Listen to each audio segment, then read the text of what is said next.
বলতো কি খেলে চোখের পাওয়ার বাড়ে? স্যার খড়কুটো, গাছের পাতা, তারপরে ঘাস খেলে চোখের পাওয়ার বাড়ে। বলিস কি? ঘাস, খড়কুটো, গাছের পাতা প্রভৃতি খেলে চোখের পাওয়ার বাড়ে?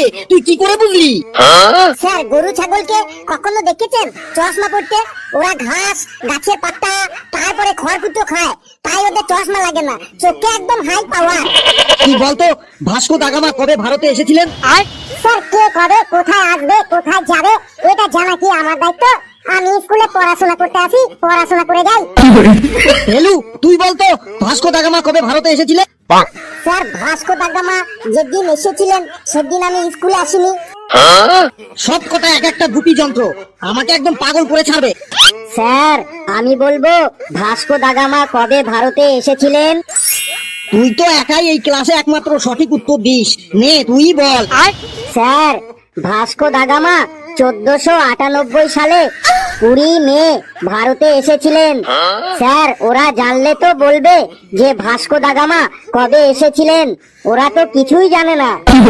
হ্যাঁ আমরা তো কিছুই জানি না, তুই তো সবই জানিস। তাহলে বলতো আমাদের পাড়ার ফেচুদা কবে শ্যামনগর গিয়েছিল?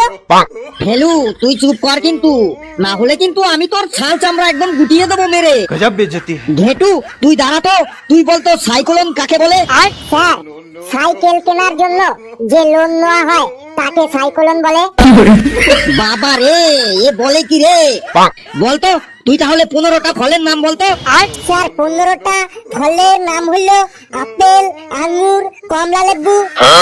এ তো 3টি ফলের নাম বললি, আর 12টা ফলের নাম বল। স্যার আর 1 ডজন কলা। বাকলু একদম তো ফাটিয়ে দিলি রে। কিসের ফাটালো রে? সব কটাই এক একটা মূর্খ। এই কালু তুই বলতো মাছ খেলে কি হয়? স্যার মাছ খেলে পুকুরে মাছ কমে যায়। হায় রে হায়, এদের নিয়ে যে আমি কি করি। আরে মাছ খেলে দেহের প্রোটিন বাড়ে। তোদের সবার ভবিষ্যৎ দেখছি অন্ধকার। না স্যার আমাদের ভবিষ্যৎ কারোরই অন্ধকার নয়, দরকার হয় জেনারেটর দিয়ে আলো জ্বালাবো, তাও ভবিষ্যৎ অন্ধকার করবো না। ভালোভাবে পড়াশোনা না করলে কোনো জেনারেটরই কাজ দেবে না।